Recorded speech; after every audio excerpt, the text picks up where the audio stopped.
Hello my tears, இன்றைக்கி லாவண்யா விஷயம் என்னென்னா, கடையில் 400-500 ருபீஸ் கொடுத்து வாங்குகிற ப்ராடக்ட்டை நான் மீஷோவில் வெறும் 68 ருபீஸ்க்கு வாங்கினேன் அப்படின்னு சொன்னால் நீங்கள் நம்புவீங்களான்னு தெரிலங்க. பட் இதுதாங்க உண்மை. என் ஹஸ்பண்ட் வந்துட்டு கிரிக்கெட் லவ்வருங்க. ஸோ தட் வந்துட்டு இவருக்கு ஃபஸ்ட்டே பேட் அண்ட் பால் வாங்கி கொடுத்துட்டாரு.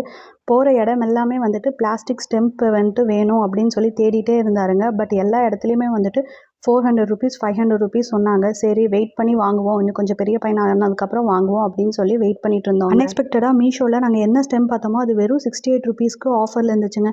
சரி ஆர்டர் பண்ணுவோம், குவாலிட்டி எப்படி வருதுங்கிறத ரிசீவ் ஆனதுக்கப்புறம் பார்த்துக்கலாம் அப்படின்னு சொல்லி ஆர்டர் போட்டோங்க. எனக்கு நம்பிக்கையே இல்லைங்க. பிகாஸ் நான் 2-3 ஆர்டர் போட்டேன், எனக்கு அது எல்லாமே கேன்சல் ஆகிடுச்சு. ஸோ தட் இந்த ஆர்டரும் கேன்சல் ஆகிடும் தான் நினச்சேன்.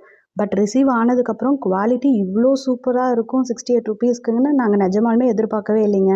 உங்களுக்கே பார்த்தா தெரியும், நிஜமாலுமே இது 68 ருபீஸ்க்கு வாங்கணும் அப்படின்னு சொன்னால் உங்களால் நம்ப முடியுதா அப்படின்னு சொல்லி கமெண்ட் பண்ணுங்கள். இந்த ப்ராடக்ட்டில் என்ன ஒரு சின்ன பிரச்சனை அப்படின்னா, இந்த ப்ரைஸ் கொடுத்தங்கட்டியா என்னன்னு தெரிலங்க, பேஸ் மட்டும் கார்னரில் வந்துட்டு கொஞ்சம் அடி வாங்கி இருந்துச்சுங்க. மற்றபடி ஹோல் ப்ராடக்ட்டுமே வந்துட்டு சூப்பரான குவாலிட்டியில் இருந்துச்சுங்க. நீங்கள் இதான் ஃபஸ்ட் டைம் நம்ம சேனலை பார்க்குறீங்க அப்படின்னா, இந்த மாதிரி நிறைய வீடியோஸ் உங்களுக்காக காத்துட்ருக்குங்க. மிஸ் பண்ணாமல் பார்க்க மறக்காமல் சேனலை சப்ஸ்கிரைப் பண்ணிக்கோங்க.